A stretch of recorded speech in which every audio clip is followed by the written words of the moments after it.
Padre Santo, Señor, gracias te damos, mi Dios, porque sabemos y reconocemos que por tu misericordia tú nos has traído en esta tarde a tu lugar de reunión donde tu iglesia está reunida, mi Dios, para tu honra y tu gloria.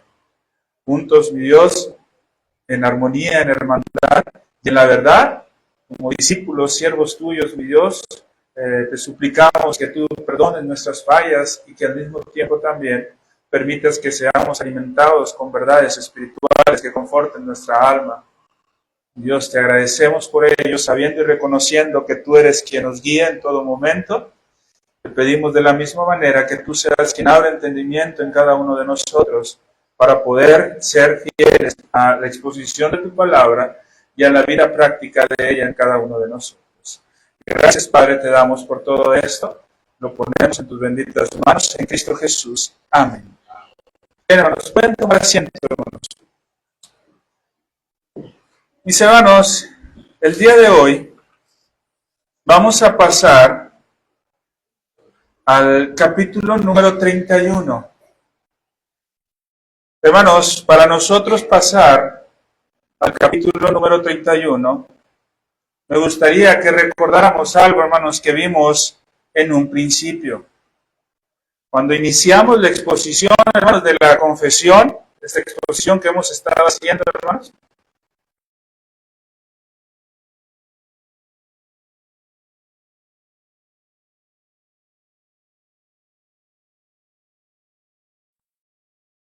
recuerden, hermanos, cuando hablábamos del por qué era un documento entretejido, porque decíamos, hermanos, que la confesión, hermanos, tenemos que aprender a leerla hacia atrás y hacia adelante.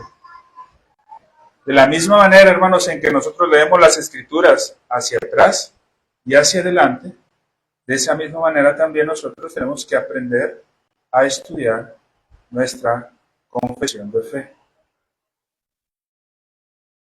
Cuando nosotros iniciamos el estudio, hermanos, del cuerpo doctrinal de la confesión, si usted recordará, yo sugería que nos hiciéramos las siguientes preguntas conforme fuéramos avanzando en el estudio. Cuando vemos y hacemos lectura de un párrafo o de alguna doctrina, tenemos que preguntarnos qué doctrina puede aparecer más adelante que anticipa esto que estamos estudiando. Y ya una vez que fuéramos avanzando y conforme fuimos avanzando, hermanos, nos pudimos dar cuenta que empezamos a responder las preguntas como, por ejemplo, ¿a qué responde esto que ahora estamos estudiando? Conforme fuimos yendo hacia adelante, hermanos, nos volteamos hacia atrás y miramos, es que esto que hablábamos responde a una pregunta que quizás atrás se estuvo tocando y a lo mejor no era del todo clara. ¿Sí? Entonces, es una forma, hermanos, en la que nosotros tenemos que aprender a leer y a estudiar la confesión. Tenemos que estarnos preguntando siempre que vamos doctrina a doctrina, ¿cuál es la base que fundamenta esto que estamos aprendiendo? ¿A qué está dando respuesta esta enseñanza? ¿Sí? Eso quiere decir, hermanos, que nosotros estamos estudiando la confesión hacia atrás y hacia adelante. ¿Sí? No podemos ver, hermanos, la confesión como 32 capítulos aislados, sino que como un capítulo va respondiendo preguntas que quizás surgieron en otro capítulo, pero no quedaron del todo claro, y se van clarificando conforme va pasando. Un ejemplo que podemos tener, hermanos, de esto, ¿sí? Es el capítulo 31 que hoy vamos a estudiar, hermanos, ¿sí? Que nos habla del estado del hombre después de la muerte y la resurrección de los muertos. Va a responder quizás algunas dudas, bueno, no quizás, hermanos, seguramente, algunas dudas que pudieron ver aparecido cuando nosotros estudiábamos, por ejemplo, el capítulo 4, párrafo 2. ¿Alguien recuerda cuál es el capítulo 4, hermanos?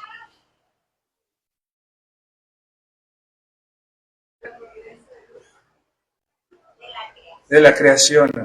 ¿Sí? El capítulo de la creación. El capítulo 4, hermanos, párrafo 2, en una parte del párrafo dice, hermanos, parafraseando un poco, hermanos, ¿sí? Que una vez que Dios hubo creado todas las cosas, dice, creó al hombre varón y hembra. Y luego le acompaña esa creación de varón y hembra con un alma racional e inmortal, dice. En aquel tiempo, hermanos, no nos detuvimos tanto en esta afirmación. ¿Sí? ¿Por qué, hermanos? Porque esta afirmación iba a ser contestada conforme todo lo que fuéramos estudiando posteriormente y se sellaría la duda, por decirlo de alguna manera, con el capítulo 31, específicamente en el párrafo 1, hermanos, que vamos a estudiar y que vamos a analizar el día de hoy. ¿Sí? Este párrafo 31, hermanos, al igual que el 4.2, ¿sí?, hace referencia a la inmortalidad del alma, a esa inmortalidad que se presenta, hermanos, desde el capítulo 4. Este capítulo 31 va a responder la doctrina de esa... ok, sí. Es exactamente, nos está retomando esa información que dio allá para clarificar a qué se refiere cuando dice inmortal o la inmortalidad. ¿Sí?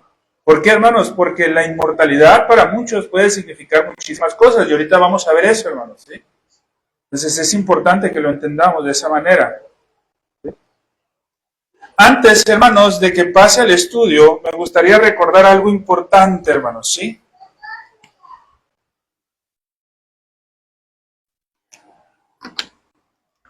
Recordemos, hermanos,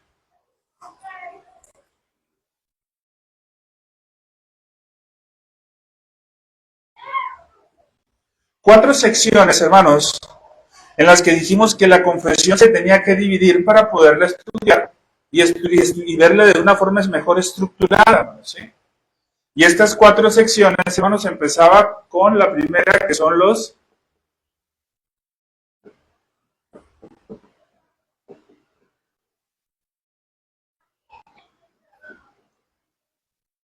principios fundamentales que van del capítulo 1 al capítulo 6. Usted lo puede ver en su confesión, hermanos, iniciando por las escrituras, ¿sí?, y yéndose, hermanos, a través de la divina providencia, de la creación, etcétera, etcétera, etcétera, hermanos, ¿sí?, hasta completar los primeros 6 capítulos, ¿sí?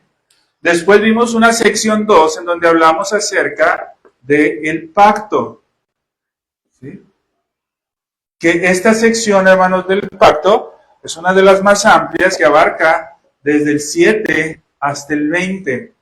Los capítulos del 7 al 20, hermanos, nos hacían referencia a la doctrina del pacto o la enseñanza del pacto. Después vimos una tercera sección, hermanos, ¿sí?, que nos habla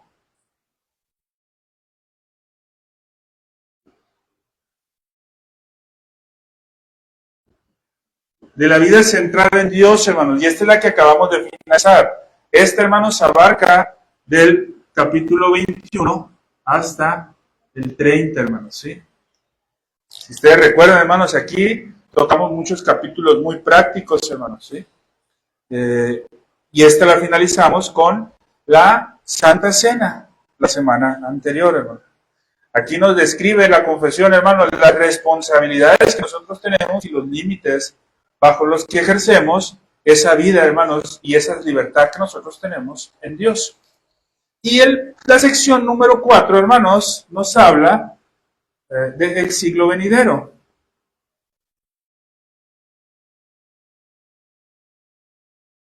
O, hermanos, como muchos le pudieran conocer,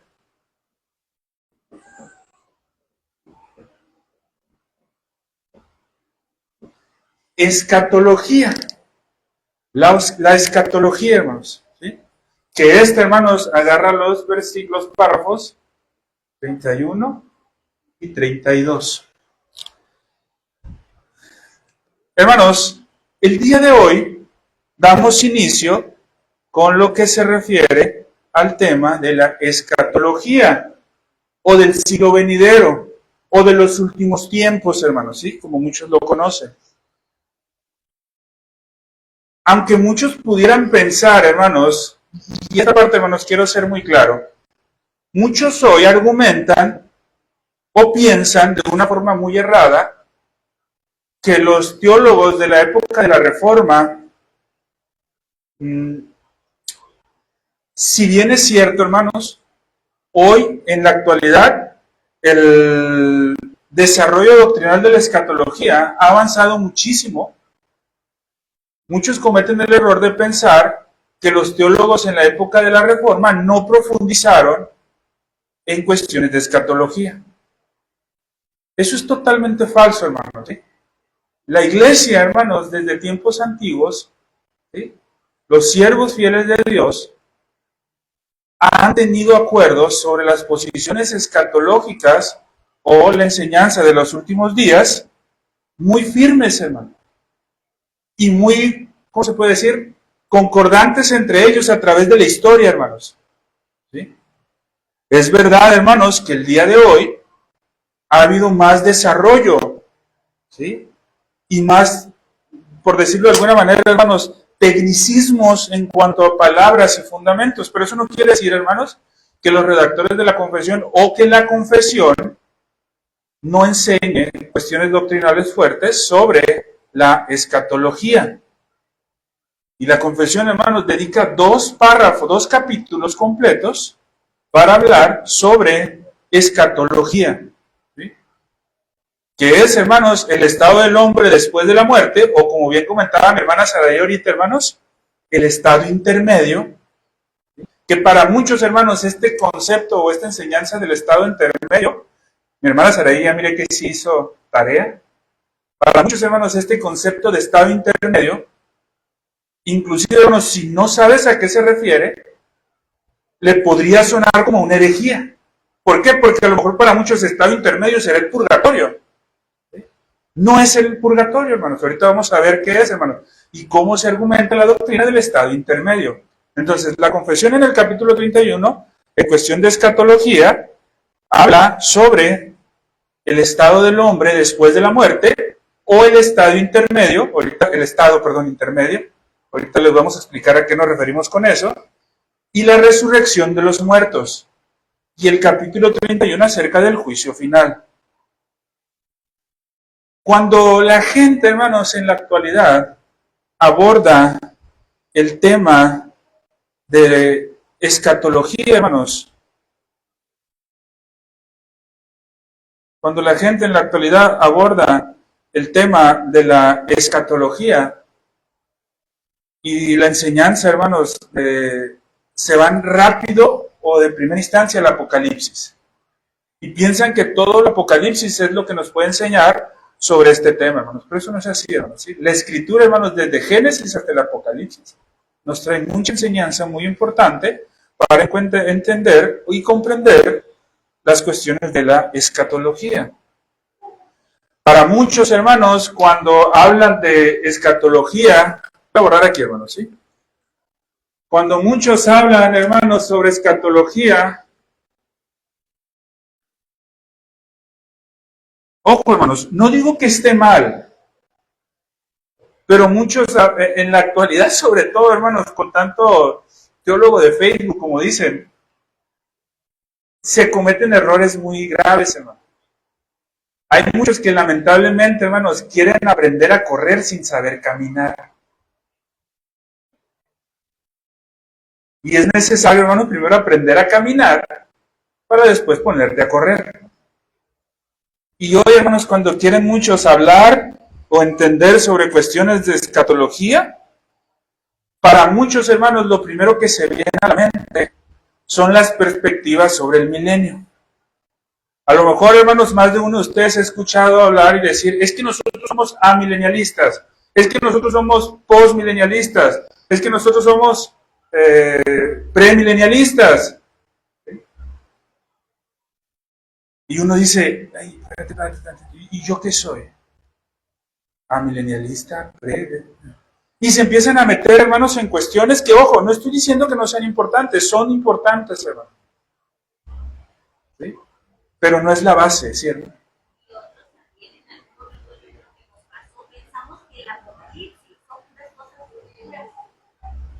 Exactamente también, hermanos. En ese entendido, hermanos, y es que pasó esto, hermanos. ¿Sí? Creo yo, hermanos, desde un punto de vista muy personal, que los errores vienen del momento que muchos quieren o tratan de hacerse como que saben y se ponen a leer cosas de gente que sí sabe,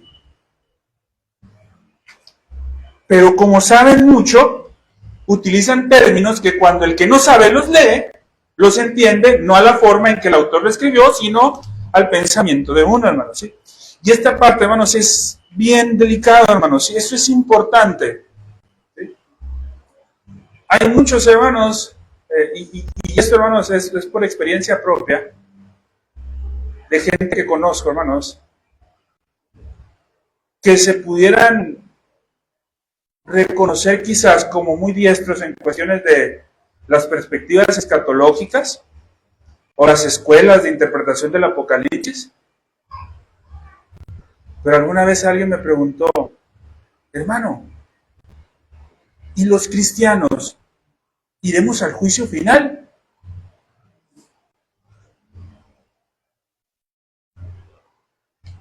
Después de pensar, hermanos, y de afirmar ciertas cuestiones escatológicas como el amilenialismo y todas esas,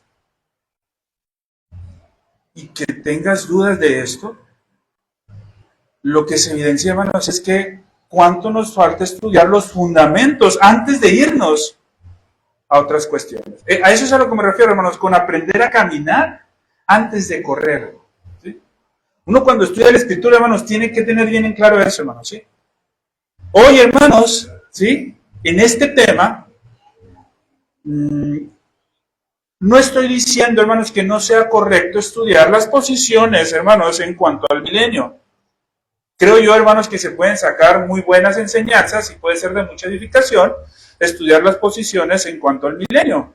¿Sí? Si alguien tiene dudas, hermanos, a lo mejor, ¿por qué no? Quizás más adelante se dé el tiempo, hermanos, y se estudia algo referente a eso. Pero hoy, hermanos, lo que vamos a estudiar en la confesión y lo que me gustaría que nos quedara bien en claro, hermanos, son aspectos fundamentales, hermanos. Principios básicos, hermanos, sobre las cosas finales. Principios básicos, hermanos, y que nosotros podamos responder antes de saber bajo qué postura me acobijo, si la A, post, pre, antes de responder esas preguntas, pues saber si como cristiano voy a vivir el juicio final y de qué forma lo voy a vivir, si lo voy a vivir. ¿Ya? Yo preferiría mil veces, hermanos, que todos nosotros aprendamos eso antes de saber qué posición, qué perspectiva milenial tenemos. Que ojo, no estoy diciendo que no es importante, hermanos, ¿sí? Yo espero que esto quede bien claro. No es que no sea importante, pero es mejor, hermanos, ir paso a paso, para no cometer errores, hermanos, ¿sí? Para estar convencidos realmente de lo que creemos es bíblico, que realmente es bíblico. Por eso nos vamos a enfocar en eso, en nuestro estudio, hermanos, y es la forma en la que a mí me gustaría ir encaminándolo. ¿Sí? No vamos a hablar, hermanos, quizás a lo mejor alguno de ustedes pudiera haber esperado, quisiera llegar a este tiempo para que el hermano Hugo resuelva las dudas sobre las diferentes escuelas de interpretación del Apocalipsis. No, hermanos, ahorita no. Más adelante, pero ahorita no. ¿Sí? Vamos a tocar puntos muy básicos, hermanos, y que son abordados en la confesión de fe. Ya, más adelante, hermanos, como les digo, si se da el tiempo de dar un estudio sobre las escuelas de interpretación, cómo interpretar el Apocalipsis, etcétera, etcétera, pues a lo mejor se pudiera ver. Pero hoy, hermanos, quisiera que fuéramos por lo más básico. Y, hermanos, iniciando con el párrafo 1, ¿sí? Nos va a llevar varias sesiones, hermanos, pero lo que quisiera que nos enfocáramos en primera instancia, o en lo que quisiera que nos enfocáramos, son en dos aspectos importantes en este capítulo 31, hermanos, ¿sí?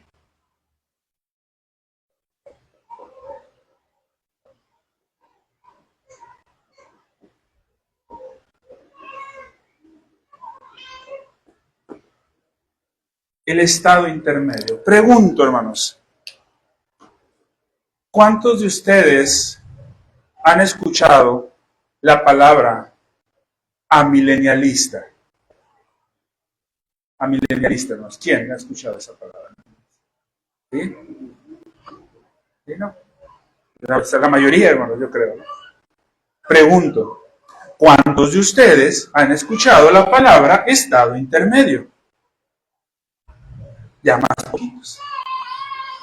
Hermanos, no digo, hermanos, que conocer la posición amilenialista no sea importante. Pero cuando tú entiendes primeramente el concepto o la doctrina del estado intermedio, tú vas formulando tu posición o tu perspectiva en cuanto a ese tiempo, en cuanto a esas cosas. Entonces, por eso mi intención, hermanos, en estos momentos es irnos desde lo más básico. Y el día de hoy y el día del próximo domingo vamos a estar hablando sobre la doctrina del estado intermedio que está en el párrafo 1, capítulo número 31. ¿Sí? Después, hermanos, vamos a ver los siguientes dos párrafos que nos hablan, hermanos, o nos hacen referencia a una transformación final. ¿Sí? A la doctrina de la transformación final. Pero eso lo vamos a dejar hasta después, hermanos. ¿Sí? Eso por allá de unas 3 clases más, yo creo, vamos a estar tocando ese punto, hermanos. El día de hoy, hermanos, vamos a iniciar con lo que se refiere a la doctrina del estado intermedio. Primero, hermanos,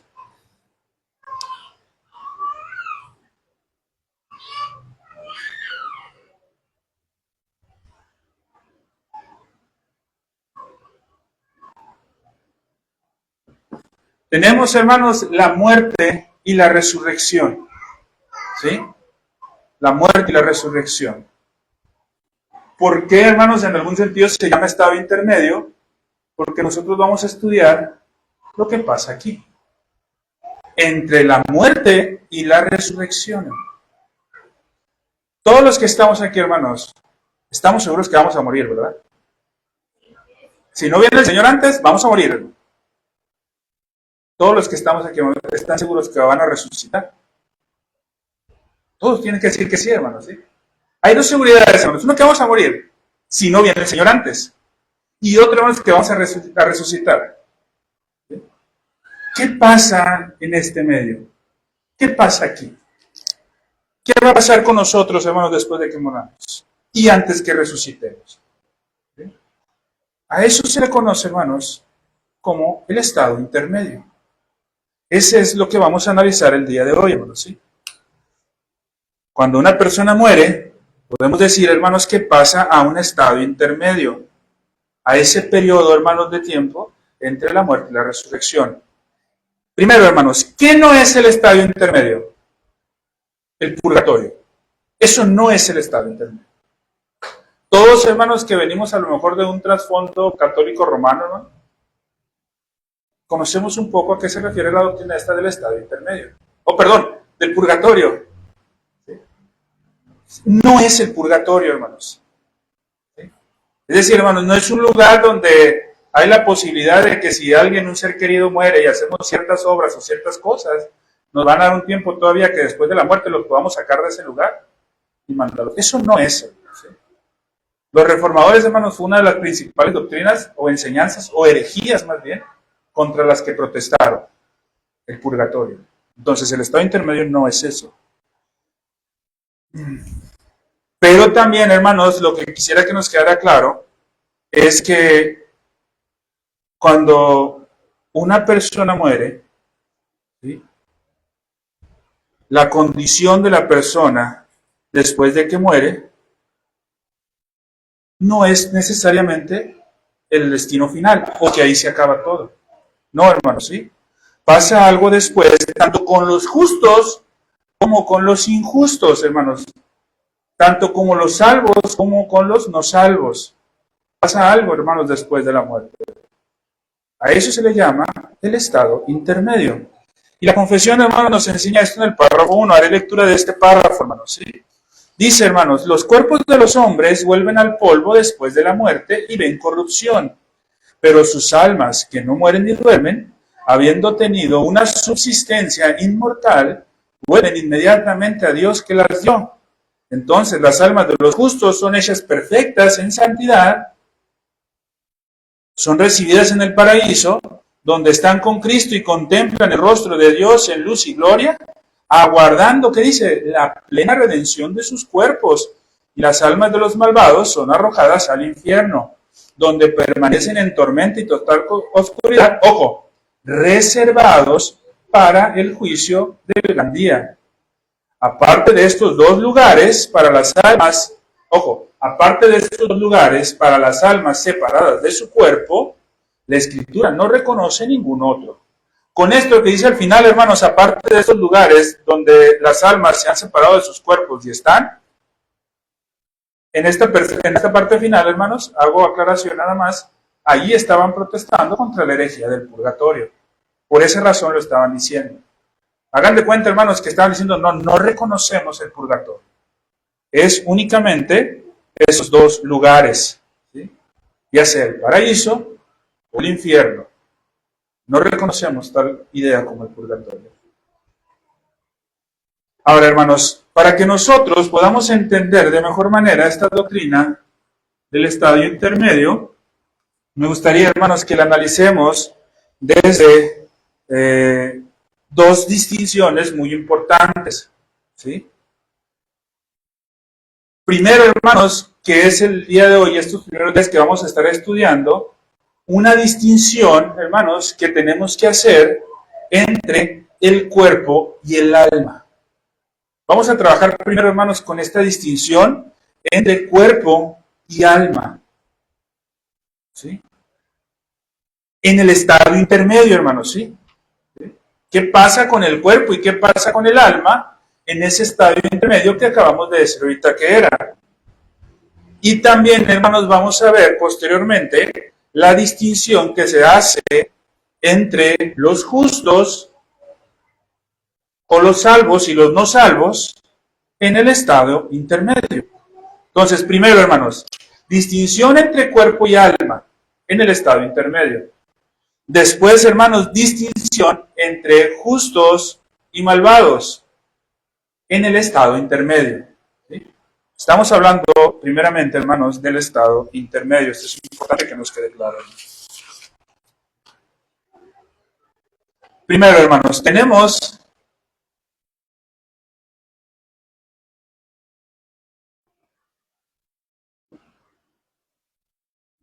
cuerpo y alma. ¿Sí? Cuerpo y alma. Este cuerpo, hermanos, o esta definición de cuerpo y alma, nosotros tenemos que entenderla desde la perspectiva que son dos entidades cualitativamente distintos. ¿Qué quiero decir con entidades cualitativamente distintos, hermanos? ¿Sí? Dos aspectos que conforman al ser humano, pero que en cuanto a cualidades son diferentes. El cuerpo y el alma, hermanos, no son lo mismo, son distintos. Tener en clara esa distinción es lo que va a hacer que podamos entender de una forma correcta la condición tanto del cuerpo y del alma, y que podamos nosotros de esa manera identificar cuál es la ubicación, ¿sí?, del cuerpo y el alma después de la muerte. ¿Sí? ¿Estamos de acuerdo, hermanos? Entender que estos cualitativamente son distintos, en cuanto a cualidades son diferentes, es lo que nos va a hacer a nosotros poder entender que tanto el cuerpo como el alma, después de la muerte, cuando hay una separación de ambos puedan ir a lugares distintos, porque cualitativamente son distintos. ¿Estamos de acuerdo? Sí queda claro hasta ahí, hermanos, ¿sí? Vamos a ver primero, hermanos, lo referente al cuerpo, ¿sí? La referencia hacia el cuerpo.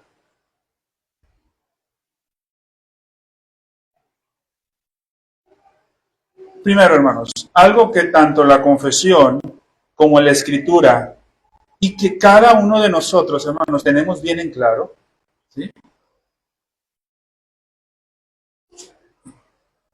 Y es una realidad, hermanos, que muchas veces no nos gusta, es que nuestro cuerpo va a morir. Hermanos, la ciencia, fíjense hasta qué grado ha llegado la ciencia, hermanos, en su intento por rechazar la teología, por decirlo de alguna manera, hermano. Ha tratado de hacer ver como algo común la muerte, pero como algo natural la muerte. ¿Cómo se llama? El ciclo de la vida, hermanos. ¿Qué nos enseñaron en la primaria del ciclo de la vida natural, hermanos? Naces, creces, te reproduces y mueres. Entonces dicen, miren cómo es natural morir. Primero, hermanos, ¿sí? Para entender lo que es cada una de estas cosas, tenemos que tener en claro, hermanos, que realmente la muerte no es algo natural. Natural del hombre, hermanos, es comer. Natural del hombre, hermanos, es ingerir agua. Natural del hombre es respirar. Esas son cuestiones naturales del hombre. Pregunto yo, hermanos, ¿por qué nadie de los que esté aquí, bueno, hasta cierto punto, tenemos miedo de comer? Algunas a lo mejor sí, ¿no? Cuando ya se excede, pues. Pero hermanos, yo no he escuchado a alguien que diga, no voy a comer ya nunca más porque tengo miedo de comer. ¿Verdad que no? No, nos comemos. Tomar agua. Es algo natural. ¿Sí? Respirar. Yo nunca he escuchado a alguien decir, ya no voy a respirar porque tengo miedo de respirar. No, hermano, porque es algo natural, hermanos. El cuerpo lo necesita. Pero hermanos, yo sí he escuchado, ojo hermanos, y quiero ser muy claro en esto, hermanos, ¿sí? No te hace menos cristiano reconocer que le tienes miedo a la muerte.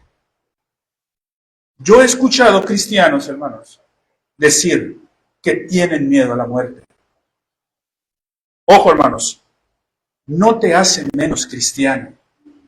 Ni tampoco, hermanos, te hace más cristiano decir que no le temes a la muerte.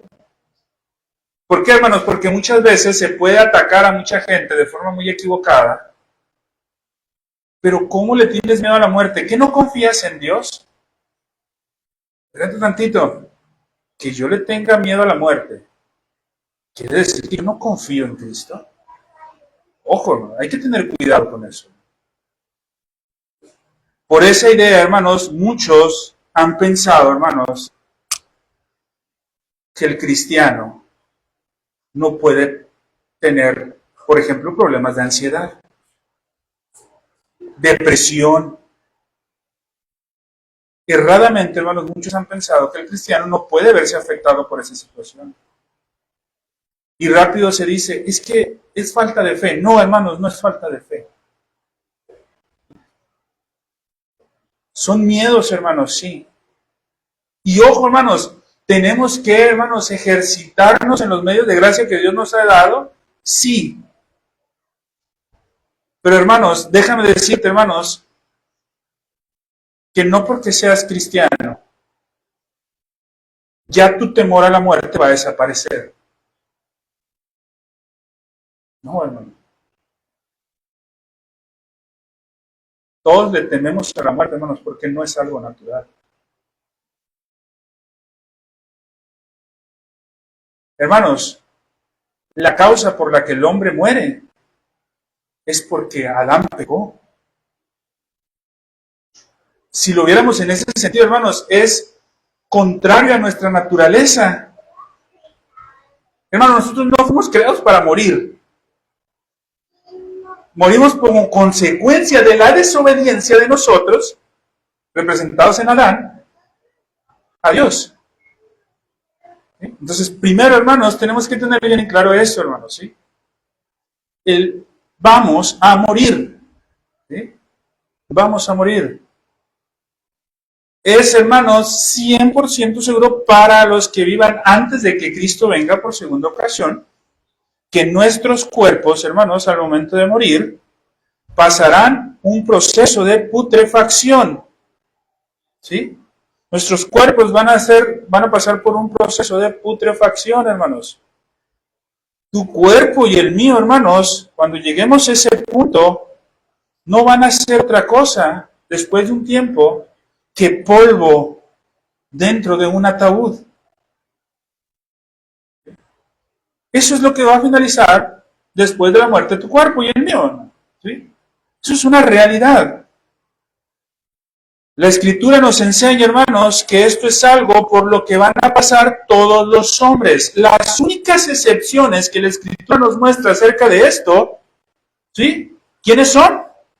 Enoc, Elías.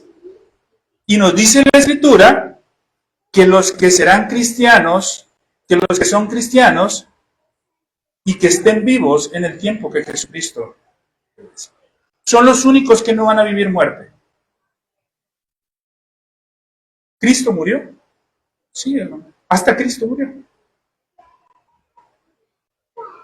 Entonces, hermanos, ¿sí?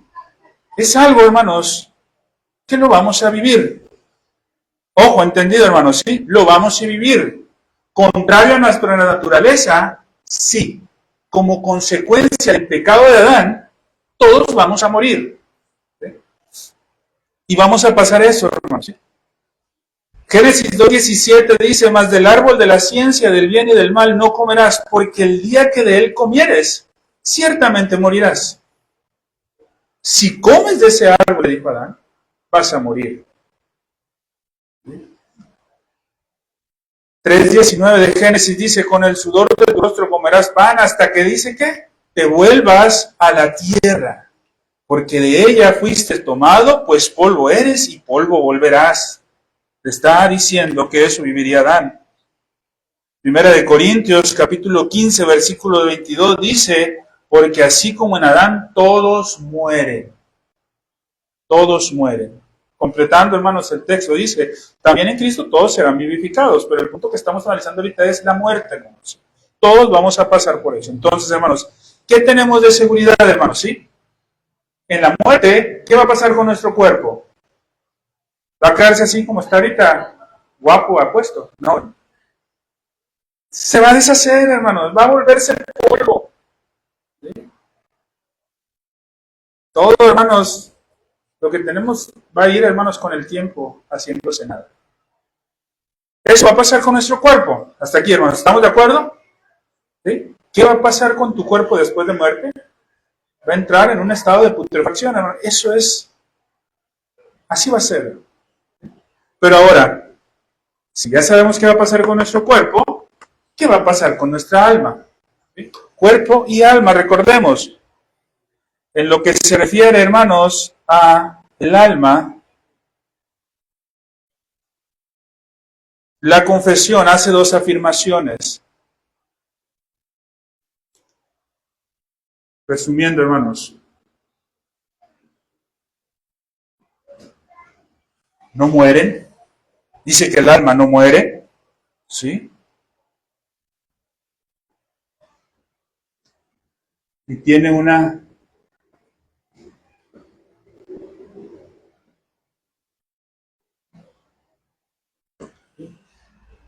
El cuerpo muere, al tiempo es putrefacto, se deshace. El alma no muere, ¿sí? Y tiene una subsistencia inmortal. Eso es lo que procede después con el alma. Ya hemos dicho, hermanos, que esto puede suceder. ¿Por qué razón puede suceder esto? Que sean parte del mismo ser humano. Porque son dos entidades cualitativamente distintas. ¿Sí? Ahora, es importante que hagamos algunas aclaraciones referente a esto, hermanos. Yo creo que la parte en que no mueren, y la confesión dice, ni duermen, haciendo referencia a lo mismo. Yo creo que esto está claro, hermanos. ¿Sí? El alma ya no muere. El alma sigue viviendo. En donde creo yo, hermanos, que tenemos que hacer una aclaración de algunas cosas es referente a esto, a la subsistencia inmortal. ¿A qué nos referimos cuando hablamos de eso, hermanos? ¿Sí? Primero, hermanos, voy a ahorrar para que no nos confundamos.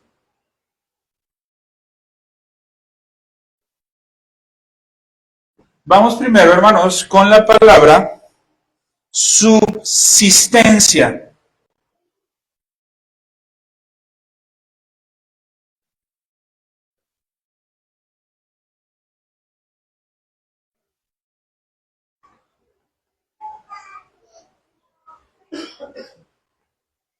La palabra subsistencia, hermanos, dentro de su definición, abarca, hermanos, tres conceptos o tres ideas, que es existencia, ser y continuidad.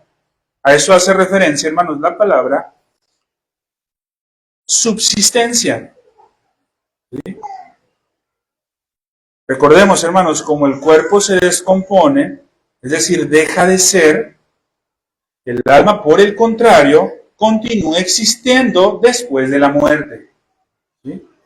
El cuerpo deja de ser, el alma continúa existiendo.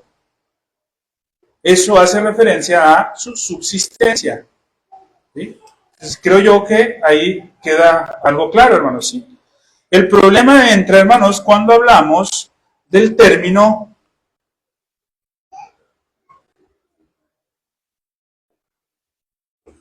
inmortal. ¿A qué se referirá cuando habla de inmortal? Con la palabra subsistencia no tenemos problema, hermanos, ¿sí? Que vive después de la muerte, sigue existiendo después de la muerte.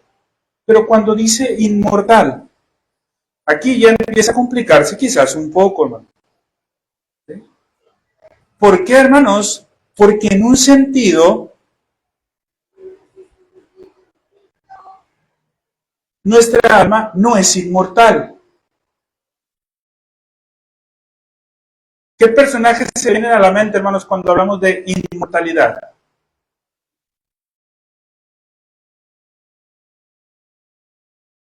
En la mitología griega, hermanos, ¿no hace referencia a que los dioses, hermanos, no mueren? Y presentan diferentes dioses, hermanos. Inclusive Zeus, por ejemplo, hermano, lo representan como un ser inmortal, ¿verdad? ¿Y por qué dicen que es un ser inmortal? Que se dice que no muere. Entonces tenemos que tener mucho cuidado con eso, hermanos. Al decir inmortal, ¿sí? No estamos afirmando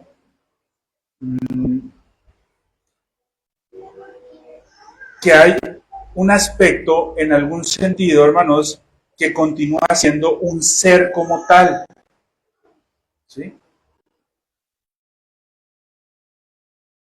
Más bien, hermanos, cuando hablamos de inmortalidad, nos estamos refiriendo a un estado, hermanos, en algún sentido celestial.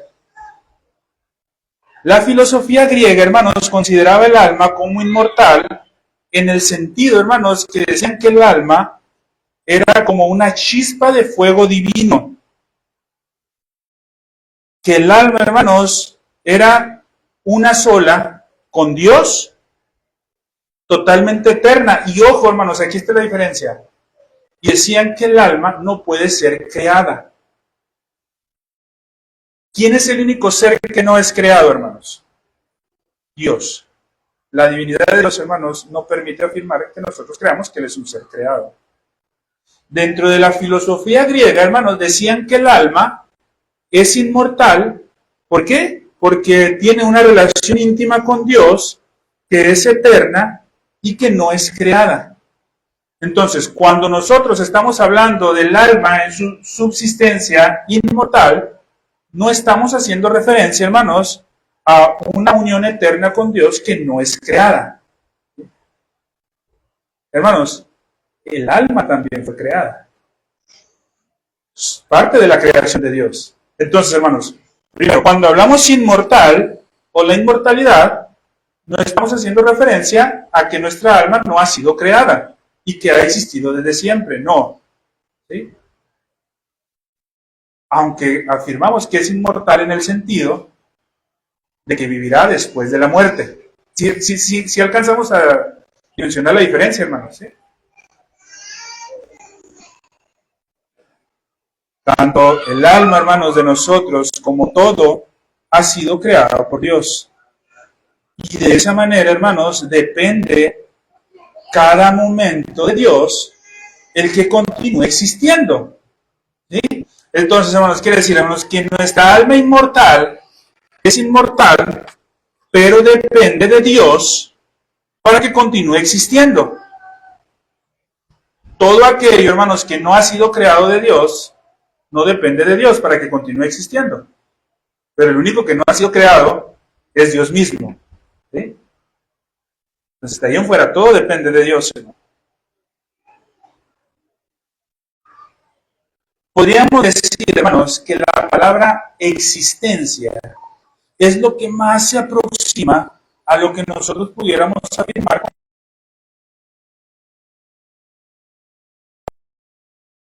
La definición incluye lo que es un ser no creado. Lo que más se pudiera asimilar, hermanos, es existencia. ¿Sí? De esa manera, hermanos, nosotros podemos definir el alma como algo no mortal, imperecedera y que vive para siempre.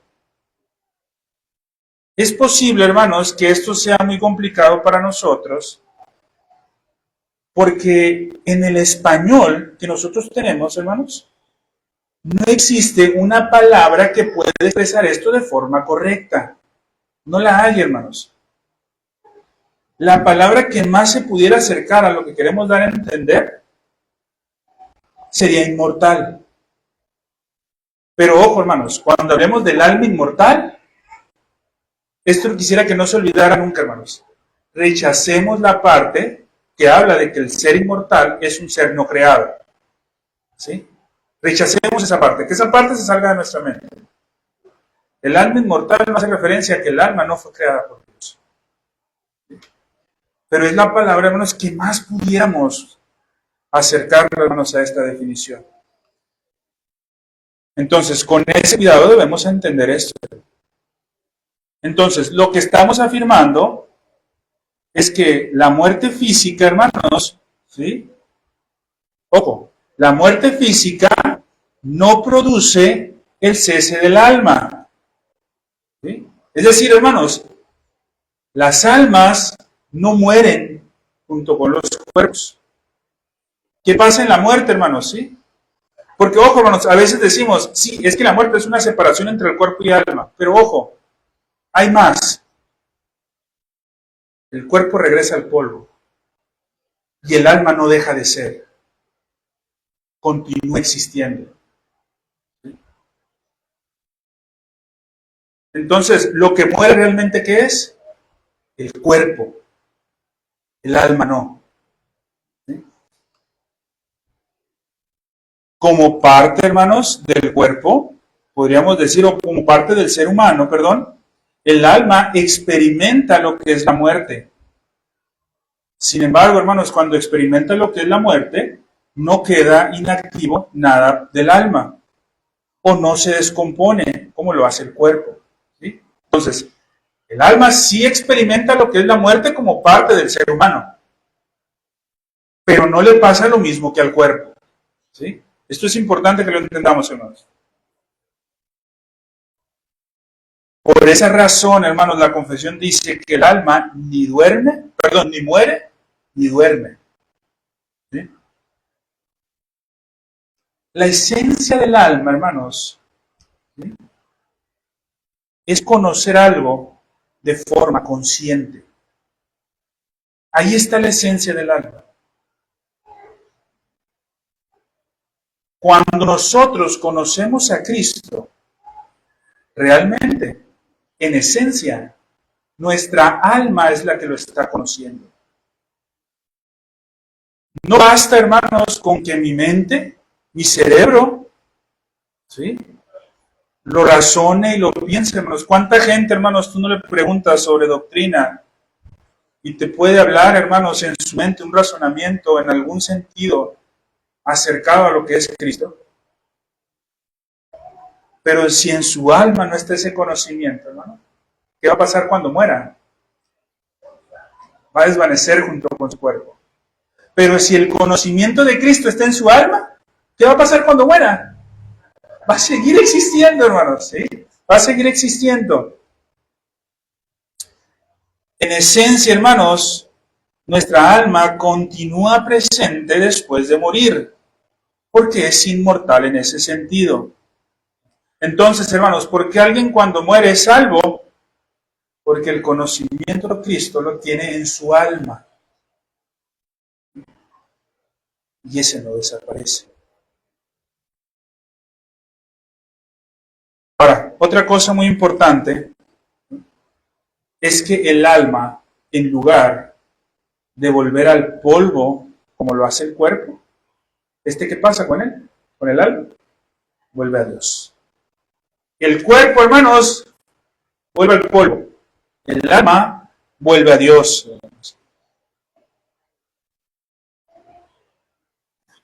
Y el alma, hermanos, en ese regreso a Dios, espera en el estado intermedio, ¿sí?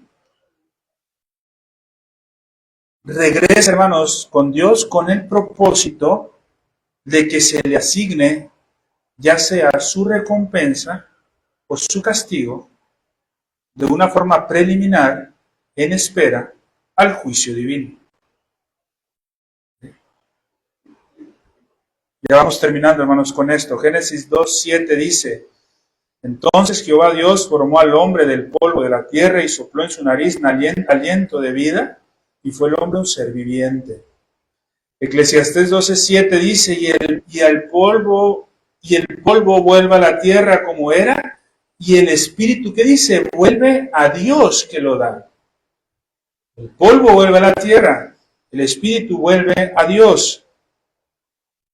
Porque Santiago 2:26 dice: porque como el cuerpo sin espíritu está muerto, así también la fe sin obras está muerta. Entonces, lo que muere, hermanos, es nuestro cuerpo, pero nuestro espíritu sigue vivo. Mateo 10:28, hermanos, dice: y no temáis a los que matan el cuerpo, mas el alma no pueden matar. Temed más bien a aquel que puede destruir el alma y el cuerpo en el infierno. ¿Sí? Ahora, hermanos, a esto, hermanos, el entendimiento de que el hombre está creado de forma muy sencilla, hermanos, porque el tiempo ya nos agarró. El entendimiento de que el ser humano está creado en cuerpo y alma, a esta enseñanza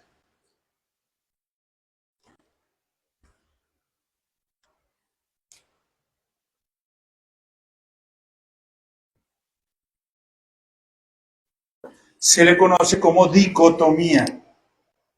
¿Qué es la dicotomía, hermanos? Que el ser humano está conformado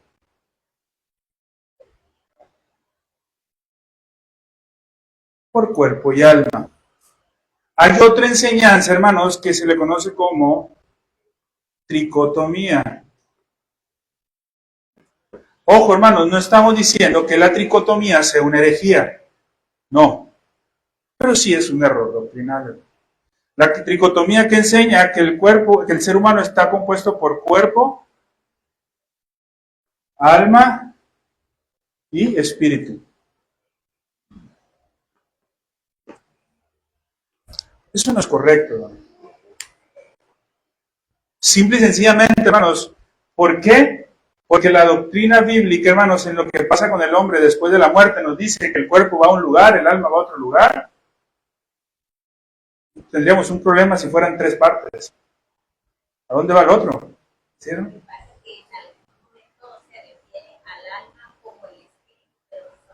Hay que entender, hermanos, primero, ¿sí?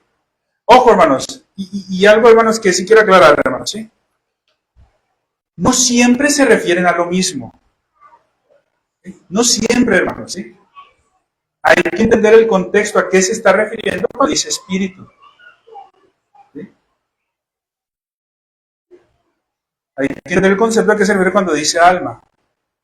Pero, hermanos, en lo referente a la conformación del cuerpo, aquí sí, cuando habla, hermanos, en el contexto de la conformación del ser humano, alma y espíritu, sí lo usa la Escritura de forma, ¿cómo se dice?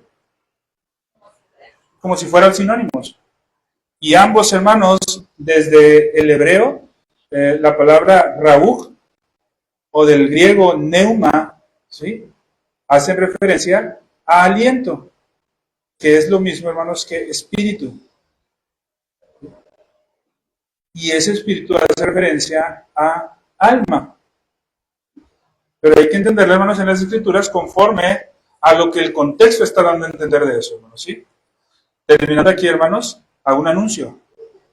En lo que vamos a estar estudiando los martes, si el Señor lo permite con el tiempo, vamos a aprender, hermanos, cuándo son usadas las palabras y en qué sentido son usadas las palabras, para poder tener una interpretación correcta. Hasta aquí, hermanos, ¿sí?